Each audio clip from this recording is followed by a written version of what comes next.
आज मैं आपसे शेयर करने जा रहा हूं दो दोस्तों के बारे में। एक था अमीर, एक था गरीब। दोनों सेम ऑफिस में काम करते थे। दोनों का सैलरी लगभग सेम था। आप सोच रहे होंगे, जब दोनों सेम ऑफिस में काम करते थे, सैलरी सेम था, तो फिर मैं एक को गरीब और एक को अमीर क्यों बोल रहा हूं। बात है आज से लगभग 6-7 साल पहले की, जब कोरोना नहीं आया था।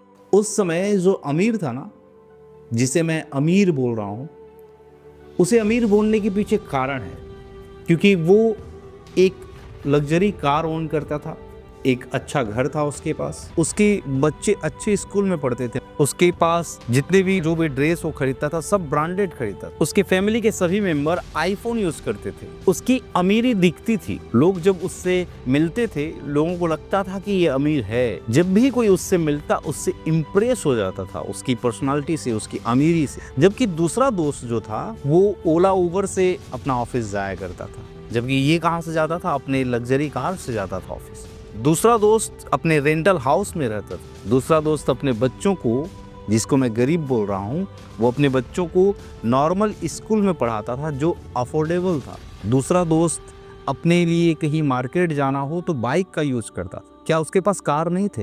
हाँ, बिल्कुल, कार नहीं थी उसके पास। वो बाइक का यूज करता था, रेंटल हाउस पे रहता था। लेकिन अचानक पेंडेमिक आया और पेंडेमिक ने सब कुछ बदल दिया। क्या हुआ और क्या बदला? जब पेंडेमिक आया, दोनों का नौकरी खत्म। जो अमीर था उसका भी, जो गरीब था उसका भी।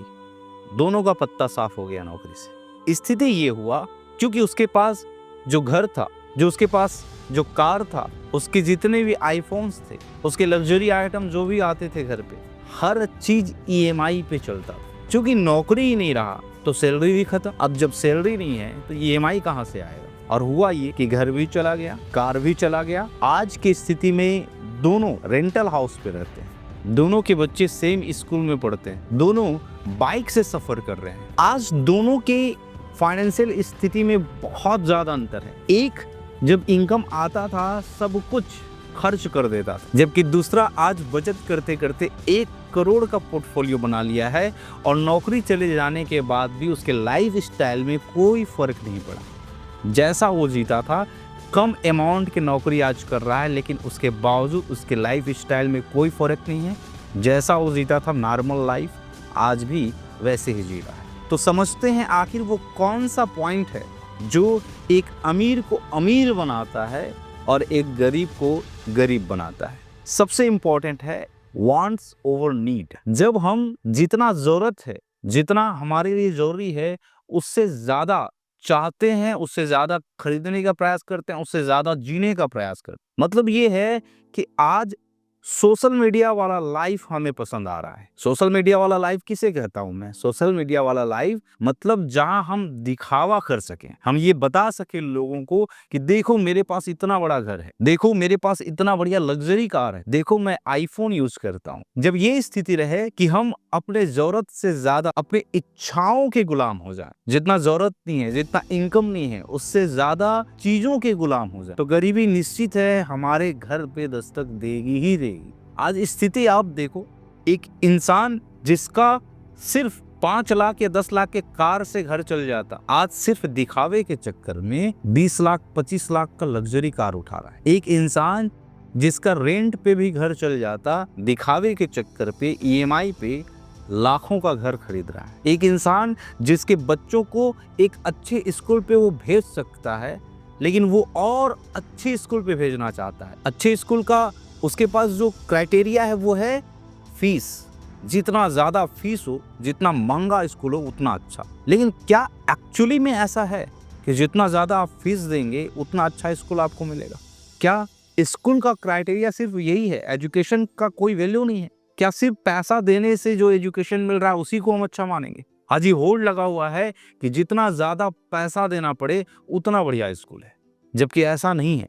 आप अगर एक नॉर्मल स्कूल में भी बच्चों को पढ़ाते हैं, हमने तो देखा है कि लोग गवर्नमेंट स्कूल में भी पढ़ के आईएएस निकाल रहे हैं, आईआईटी निकाल रहे हैं, आईआईएम कर रहे हैं। तो मुझे नहीं लगता, ये मेरा पर्सनल ओपिनियन हो सकता है, लेकिन मुझे नहीं लगता कि हमें एकदम हाई लेवल के स्कूल पे अपने बच्चों को भेजना चाहिए। कभी कभी तो ऐसा भी होता है ना कि एकदम हाई लेवल पे भेजने के चक्कर में वहाँ के बच्चों के साथ तालमेल नहीं बन पाता हमारे बच्चों का, क्योंकि हम मुश्किल से 80,000 1 लाख रुपया महीना कमा रहे हैं और अपने बच्चों को अगर 1 लाख रुपया 2 लाख रुपया खर्चा करके 3 लाख रुपया खर्चा करके किसी स्कूल पे भेज देते हैं, तो वहाँ क्या हो रहा है?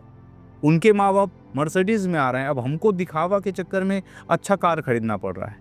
उनके यहाँ सब चीज़ लग्जरी है। अब वो बच्चा जब उस बच्चे से मिल रहा है बगल वाले से, तो वो भी चाहता है कि उसके घर में वो सब हो जो उसके दोस्त के पास है, और अगर नहीं है तो उसको यही लगता है कि मेरा बाप तो कुछ नहीं कर पा रहा है, मेरे पेरेंट्स के पास इतना पैसा नहीं है, मेरे पेरेंट्स तो गरीब हैं, जबकि एक्चुअली में आप गरीब नहीं हैं, आप अच्छा इनकम जनरेट कर रहे हैं। तो मेरा तो यही मानना है कि सही स्कूल हो। मैं ये नहीं कहता कि एकदम कहीं भी भेज दीजिए पढ़ने के लिए, एजुकेशन अच्छा मिले जहाँ, लेकिन हाँ, क्राइटेरिया ये नहीं होना चाहिए कि आप सिर्फ पैसा देख के स्कूल चूज़ करें। दूसरा जो सबसे इम्पॉर्टेंट बात आपसे मैं कहना चाहता हूँ, वेडिंग। मुझे अभी रिसेंटली एक बड़ा अच्छा चीज़ देखने को मिला। एक कपल अपने वेडिंग पे 1 रुपया खर्चा नहीं किए, वो लोग कोर्ट मैरिज कर लिए। जबकि आप देखो आज खर्च कितने हो रहे हैं। नॉर्मल से नॉर्मल वेडिंग पे अगर मैं दोनों तरफ को मिला दूं तो 30 से 40 लाख कम से कम खर्चा होता है। और जो अभी मैं जिस बात का स्टेटमेंट आपको मैं दे रहा था, जिन लोगों का रेफरेंस आपको दे रहा था, उन्होंने 1 रुपया खर्च नहीं किया अपने वेडिंग पे, और 6 माह के लिए वो लोग हनीमून निकल गए। 6 माह के लिए पूरा दुनिया घूम के आए मेरे दोस्त। जितने में तुम्हारा शादी हुआ है या तुम शादी करने वाले हो, उससे भी आधे कीमत पे वो लोग पूरा दुनिया घूम के आ गए। तो अच्छा क्या है, कम खर्चा करके शादी करें और ज़्यादा घूमें, ज़्यादा अपने आप को एक्सप्लोर कर पाएँ, ये ज़्यादा बढ़िया है ना। दिखावे के चक्कर में बड़ा शादी करने से क्या फ़ायदा है, बड़ा खर्च करने से क्या फ़ायदा है। 2 दिन याद रखेंगे लोग, तीसरे दिन सब भूल जाएंगे। लेकिन जो इन्जॉयमेंट आप करके आएंगे, वो इन्जॉयमेंट आपको लाइफ टाइम याद रहेगा, एक मेमोरी बनेगा। एक पॉइंट और है जो हमको गरीब बना देता है, हम ब्रांड के पीछे भागते हैं। आप ज़्यादा बड़े ब्रांड के पीछे मत भागिए कि मैं अगर खरीदूंगा तो फला ब्रांड का ही शर्ट्स खरीदूंगा, मैं खरीदूंगा तो कम से कम 10,000 20,000 का ही शूज़ पहनूंगा। ये इतना बड़ा ब्रांड के पीछे मत भागो। हकीकत तो ये है कि जिस ब्रांड के पीछे आप भाग रहे हो सकता है उससे छोटा ब्रांड उसी फैक्ट्री से वो जीन्स लाता हो जिस फैक्ट्री से आपका ब्रांड जीन्स बनवाता है। लेकिन अंतर ये है, वो अपना ब्रांड का ठप्पा लगा के आपको वो 10,000 में बेच रहा है, जबकि नॉर्मल जो ब्रांड है वो 2,000 में आप तक जीन्स पहुंचा रहा है।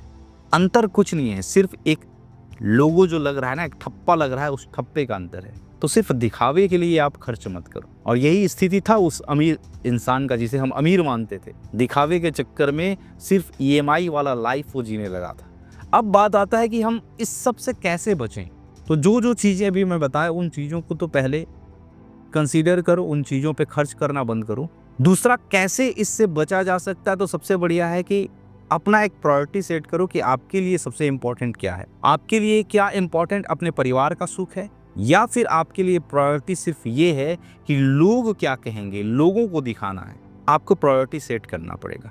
तीसरा और सबसे इम्पोर्टेंट पॉइंट आपसे मैं जो शेयर करने जा रहा हूँ, दैट इज हमें ये जानना बहुत जरूरी है कि अमीर आखिर अमीर क्यों बन रहे हैं। पहला पॉइंट में मैं आपसे शेयर किया कि जरूरत से ज्यादा खर्च नहीं करना है, लेकिन क्या जरूरत से ज्यादा खर्च नहीं करके आप अमीर बन जाओगे? नहीं, अमीर तो नहीं बन सकते। हाँ, गरीब होने से बच जाओगे।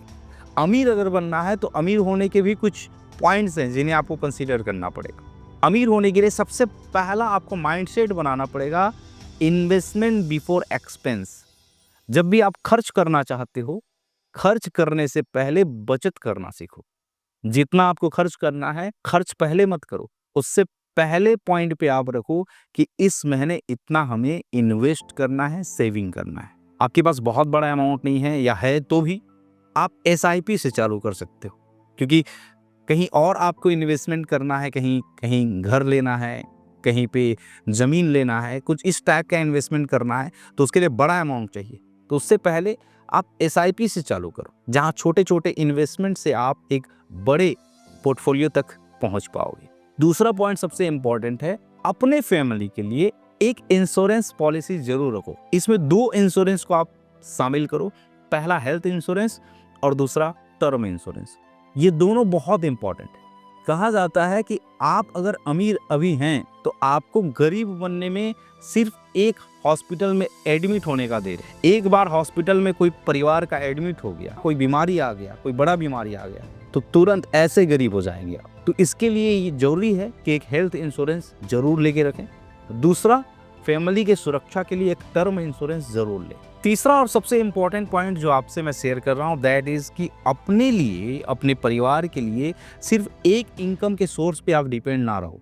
जिसको मैं अमीर बोल रहा था, जिसको मैं गरीब बोल रहा था, दोनों सिर्फ एक इनकम सोर्स पे डिपेंडेंट थे, लेकिन एक खर्च करता गया, एक बचाता गया, इसलिए दूसरा वाला अपने परिवार को सही तरह से सुरक्षित रख पाया। उनको किसी प्रकार का मेंटल प्रेशर झेलना नहीं पड़ा।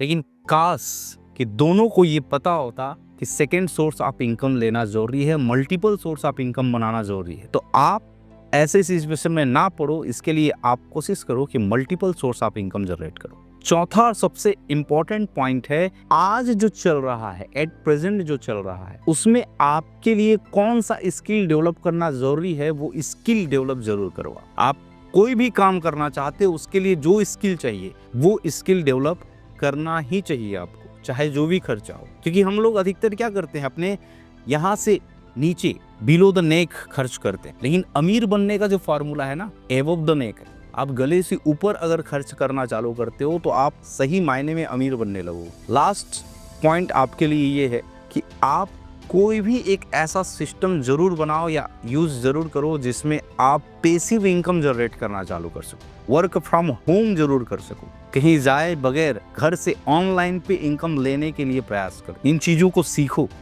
अगर ये वीडियो आपको अच्छा लगा तो इस वीडियो को लाइक और सब्सक्राइब जरूर कीजिए, ताकि ऐसे ही नॉलेजेबल कंटेंट, नॉलेजेबल वीडियो आप तक पहुंचता रहे। गो प्रोग्रेसिव। जय हिंद।